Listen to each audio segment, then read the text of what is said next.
Hello. ఎవరు? అదే పెద్దయినా రాయచోటు బస్టాండ్లో ₹1,00,000 దొరికిందని నువ్వు పేపర్కి వేసినావు కదా, ఎవరితో చెప్పండి ఇస్తానని చెప్పినావు కదా. అవునులే నాయన, నాకెందుకు నాయన, వాళ్ళ లెక్క వాళ్ళకి ఇచ్చే నాకదే మహా సంతోషం. ఏమి నీదా? కాదు, ఆ ₹1,00,000 నాదనే కదా నీకు చేసింది, లేకపోతే నువ్వు నా మేళమామని మాట్లాడుకుందామని చేశానా? సరేలేనైనా, నీదైతే ఇచ్చేచ్చలేనైనా. బామర్ది ఇస్తాడంటున్నా లెక్క. ఎవరో ముసలేని కదా మామ, ఇచ్చాడంటే లెక్క.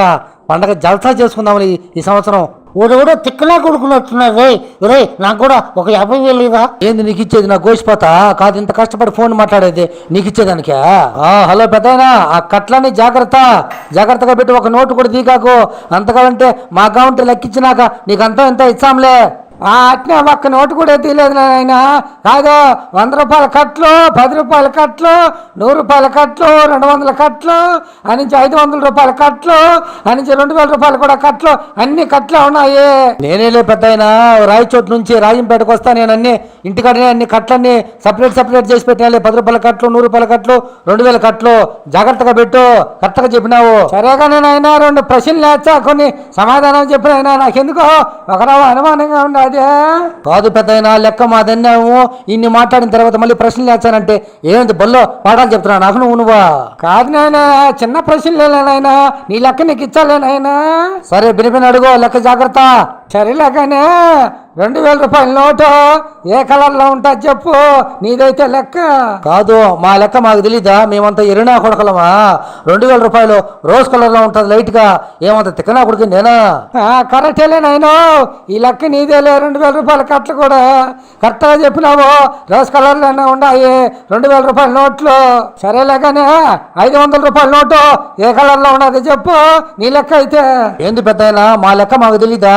ఆ గచ్చకాయ కలర్లో ఉన్నది అంటే లైట్ గా ముదురు బూడిద కలర్లో ఉన్నది. ఏమంత ఎరునా కొడకలమా? మా లెక్క మాకు తెలీదా? కరెక్ట్గా చెప్పినావు నాయన, నువ్వు చెప్పిన కలర్లో ఉన్నది ఈ లెక్క నీదే నాయన. సరేగానే, ₹100 నోటు ఏ కలర్లో ఉన్నది చెప్పు. ఏంది పెద్దయినా, మా లెక్క దింకొని పెద్ద జమ్మ దింగుతావు నువ్వు కదా. కాదు, మా లెక్క ఏ రంగులో ఉండదు మాకు తెలీదా? ₹100 నోటు అది వైలెట్ కలర్లో ఉంటుందా? కాదు పెద్దయినా, లైట్ గా వంగపండు రంగులో ఉంటాయి చూడు. మా నోట్లన్నీ ఎట్లా ఉంటాయి? ₹100 నోట్లు. అంతకైతే చూసుకో. కరెక్టేలే నాయన, నువ్వు చెప్పినట్టే ₹100 నోట్లన్నీ బాగా వంగపండు రంగులో ఉన్నాయి. నీదేనాయన ఈ లెక్క అంతా. కాదు పెద్దయినా, నువ్వు అన్నం ఉండవు, నేను అన్నం ఉండా. అంత కరెక్ట్గా నేను ఎడ చెప్తాను? మా లెక్క తెలియదు కదా, మేము వాడు చెప్పినది కలర్ కరెక్ట్గా. అది కూడా కరెక్టే కదా. మరి యాన్నో బస్ స్టాండ్లో దొరికిందే నాకు లెక్క, నీవు ఫోన్ చేసి అంత కరెక్ట్గా చెప్తున్నావు ఏ నోటు ఏ కలర్లో ఉండదని. ఎవడు చెప్తాడో ఈ లెక్క? నీ దగ్గర చెప్తున్నావు నువ్వా? మడే అదే కదా నేను చెప్తున్నది. ఆ లెక్క నాదే స్వామి, నువ్వు మట్టంగా పెట్టు. ఒక నోటు కూడా తగలకాక నువ్వు. సరేలే కన్నా, ₹20 నోటు ఏ రంగులో ఉన్నది చెప్పు. కాదు పెద్దయినా, నా లెక్క ₹20 ఏ కలర్లో ఉండేది? నేనంత తెలియని తిక్కనా కొడుకు నేనా? సరేలే, నీ లెక్క అయితే ₹20 నోటు ఏ రంగులో ఉన్నదో చెప్పు. కాదు పెద్దయినా, ₹20 నోటు లైట్ గా చిలకపచ్చ రంగులో ఉంటా చూడు. మేమేమంతా గుడ్డి నా కొడకలం మేము. కరెక్ట్గా చెప్పినావు నాయనా, నీదేనాయన ఈ లెక్క. పెద్దయినా, మేము అన్ని కరెక్ట్గానే చెప్తాము, ఎందుకంటే మా లెక్క కాబట్టి. ఏం తమాషాలు దిగుతున్నావు నువ్వు? ఉండి నాయన, నీ లెక్కే నాయన, ఇంక 3 కట్లు ఉన్నాయి. ఉండు నాయన. సరేగా నాయన, ₹200 నోట్లు 2-3 కట్లు ఉన్నాయి. అవి ఏ రంగులో ఉన్నాయో చెప్పు. మా లెక్క దింకొని ఏంది పెద్దయినా నువ్వు మమ్మల్ని దబాయిస్తున్నావు నువ్వా? కాదు, ₹200 నోట్లు ఆరెంజ్ కలర్లో ఉంటాయి చూడు.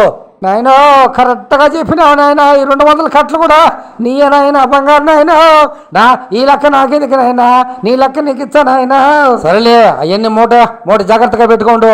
ఏడికి రమ్మంటావు చెప్పు. సరేలే నాయన, ఇచ్చాలే కానీ ₹10 కట్లు 10 ఉన్నాయి నాయన. ఆ ₹10 ఏ రంగులో ఉంటుంది చెప్ప. అన్ని కరెక్ట్గా చెప్పినావు, జాగ్రత్తగా చెప్పులే స్వామి, వాడు మళ్ళీ తిరుక్కుంటాడు. హలో పెద్దయినా, ₹10 నోట్లు కలరా? అది లైట్ గా ముదురు గోధుమ కలర్లో ఉంటాయి చూడు. నైనా కరెక్ట్గా చెప్పినావు నాయనా, ఈ ₹10 కట్లు కూడా నీయనైనా. పెద్దయినా, కష్టపడి సంపాదించిన లెక్క మాకు ఏ కలర్లో ఉంటాయో మా లెక్క మాకు తెలియదా? ఏంది నువ్వేంది అడిగేది మమ్మల్ని? మా లెక్క కాబట్టి మేము ఇంత కరెక్ట్గా చెప్తున్నాము. అంతేలే నాయనా, లేకపోతే ఎట్ట చెప్తావా? నీ లెక్క కాబట్టి నువ్వు అంత దూరంలో ఉన్నా కూడా రంగులు కరెక్ట్గా చెప్తా ఉన్నావు. సరేగలనైనా ₹50 నోట్లు ఏ కలర్లో ఉంటాయి చెప్పు. 5 కట్లు ఉన్నాయి నా దగ్గర. ఏంది పెద్దయినా నువ్వు? ఆకుపచ్చ తెలుపు 2 కలిపి చెట్టొచ్చు కలరా, లైట్ గా గ్రీన్ ఆ కలర్లో ఉంటా చూడు ₹50 నోటు. నా ఈ లెక్క అంతా నీదేనాయనా. సర్లే యాడికి రమ్మంటావా? సరేగలనైనా నోటి మీద గాంధీ తాత ఉన్నాడు, చేతిలో కట్టున్నదా లేదా? ఈ స్వామి గాంధీ తాత కట్టు లేకుండా యాడికి పోలేదు స్వామి, కట్టు ఉన్నదని చెప్పు. అబ్బా అది అంతగా గమనించలా మావా, కట్టి లేకుండా యాడికి పడు కదా గాంధీ తాత. ఒరే నాయన యాడికి పోలేదు స్వామి, కట్టున్నదని చెప్పు గాంధీ తాతకి. ఆ పెద్దయినా గాంధీ తాత చేతిలో కట్టున్నా చూడు. ఎట్టో మూతి మీద కొడతా, కట్టే లేదు, ₹1 కాదు మామ, గాంధీ తాత చేతిలో కట్టలేదు అంటున్నాడు ముసలాయన. అన్న కొడుకు ఏదన్నా కిరికిరి చేసి కత్తి తీసి ఉంటాడు, అడుగు అన్న కొడుకుని. హలో పెద్దయినా, గాంధీ తాత చేతిలో కట్టుంటా చూడు, జాగ్రత్తగా చూడు పెద్దయినా. కాదురా ముండమోపి నా కొడక, ఇన్ని నువ్వు చెప్పినప్పుడు అన్ని కట్టన్నప్పటికీ అదెందుకు చెప్పండ్రా? కాదురా ఒట్టి బోడుకుంటూనే ఉన్నాడు గాంధీ తాత. కాదు పెద్దయినా, అయితే కట్టి లేదా గాంధీ తాత చేతిలో? లేదు పే, ఉంటే చెప్పనా? అయితే మాకు లెక్క ఇవ్వు నువ్వు. ₹1 పే, గాంధీ తాత చేతిలో కట్టి పెట్టు, మళ్ళీ ఇచ్చా కొట్టమెట్టు. కాదు మామ, చేతికి రావాల్సిన లెక్కను నాశనం చేసినావు కదా మామ నువ్వు. నేనేం చేసిండు నా ముందు పడతావా పనికిమాల కొడుక? కదా వాడు గాంధీ తాత చేతిలో ఉండే కట్టి తీసి పడితే మనం ఏం దెంగుతున్నాడు వాడు. కాదు మామ, గాంధీ తాత చేతిలో కట్టుండేది లేదు, నీకు తెలియదు కరెక్ట్గా. పోలీస్ స్వామి చిన్నప్పుడు చదువుకునేటప్పుడు కూడా మా సార్లు ఎప్పుడు చూసినా గాంధీ గురించి చేతిలో కట్టుబట్టుకొని పోతూ ఉంటాడు అని చెప్తా ఉంటాడు స్వామి. కాదు మామ, నోటి మీద లేదంటే కట్టే. అయితే నన్నేం ఉంటావురా? ఛా, నేను నమ్ముకుని ₹1,00,000 బాధింకున్నా కదా మామ, ఎంజాయ్ చేసుకుంటాడు పోయింగా.